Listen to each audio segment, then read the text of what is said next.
I'm Joe Shushat, the founder of Winning Identity, the enterprise golf software platform that's changing the game one shot at a time.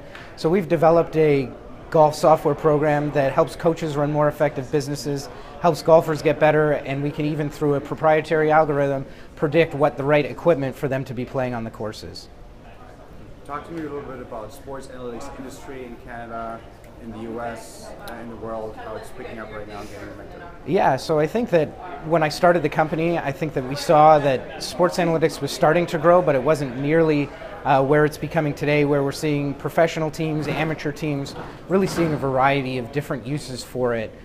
Continuously grow to the point where there's specific conventions that are dedicated to sports analytics, as well as accelerators like Stadia that are dedicated to helping sports analytics. And people are starting to see that there's a lot of money in sport, and the ability to provide world-class analytics is actually becoming the new craze that's helping everybody perform both on and off the field. So we're talking amateur, pro, both? Or? I think we're seeing it in both. I think especially very high level on a baseball, you look at movies like a Moneyball, I think was really the first, the craze started there, and really went deep into the numbers and looked at different things, numerically and quantitatively that took professional sports to a new level. But now we're looking at the amateur athlete, and how can we get the amateur athlete to get closer to the professional athlete, and even in some cases surpass that, where I think that you're seeing more amateurs compete at higher levels because they have access to analytics and technology that just really wasn't there in previous years.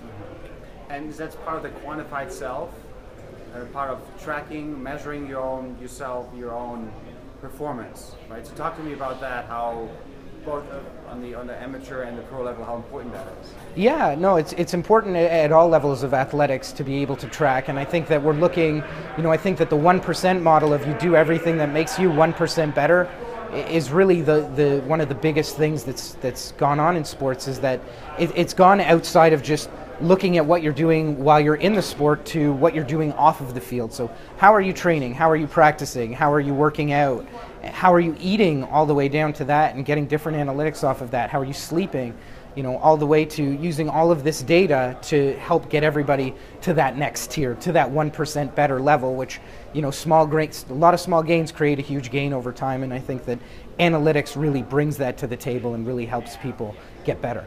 And talk to me a little bit about Canada and Canadian startups and the mentality. So you said earlier that when it comes to venture capitals and fundraising, that modesty could keep you from potentially getting a round of investment. So can you talk about that a little bit? Yeah, I think me in particular, I guess I'm modest. I don't necessarily look at what we've done in the past to be such huge accomplishments, and I don't necessarily push them very hard.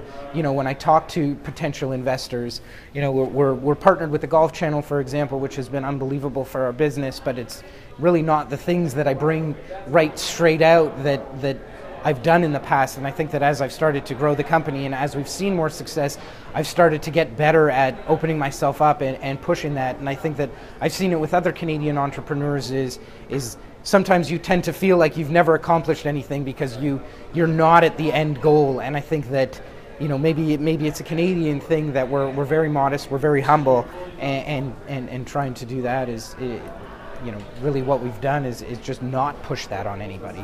We've really not showcased revenue numbers and figures like that. We've focused on trying to get the investment the way that we feel the businesses that we're building are growing, and that's why people should invest, not based off of the connections that we have.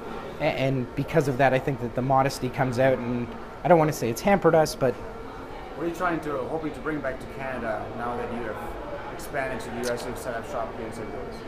I think I want to bring the competitive nature of the American sport up to Canada. I want to take the ability to compete at the highest of levels in the world and bring that back to Canada.